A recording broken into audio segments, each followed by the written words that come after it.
Hi everyone. মানে জীবনে প্রথমবার এরকম রাস্তার মাঝখান থেকে আমি ব্লগটা শুরু করছি। অ্যাকচুয়ালি আজকে এরকম একটা কোনো ভিডিও বানাবো আমার কোনো আইডিয়াতেও ছিল না। তো প্রায় 9 বছর পর আমি যে স্কুল থেকে মাধ্যমিক পাস করেছি সেই স্কুলে আমাকে ইনভিটেশন দিয়েছে যাওয়ার জন্য। কোনো একটা অনুষ্ঠান আছে তাই।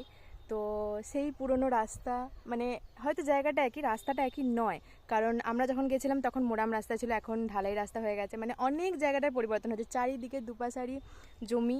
এগুলো দেখে মানে অনেক কিছু মনে পড়ছে, ছোটোবেলায় সাইকেলে করে যাওয়া, সবাই একসাথে যাওয়া, সাইকেলে চেন পড়ে গেছে, কেউ নেই, একা একা সাইকেলে চেন তুলেছি, তারপরে সে কেউ একটা আসছে তাকে দেখে ভয় পেয়েছি, তারপরে দুপাশারি পাট বোন, তখন মানে জোঁক ছিল, সেগুলো তো ভয় থাকতো খুব।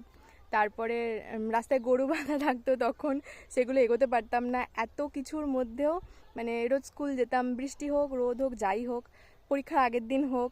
তো আজকে আবার মানে স্কুলে ইনভিটেশন পেয়ে স্কুলে যেতে গিয়ে অনেক কিছু মনে পড়ছে। তো ওখানে গিয়েও সবার সাথে দেখা হবে।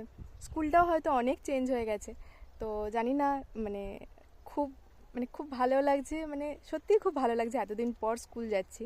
তো চলো যাওয়া যাক।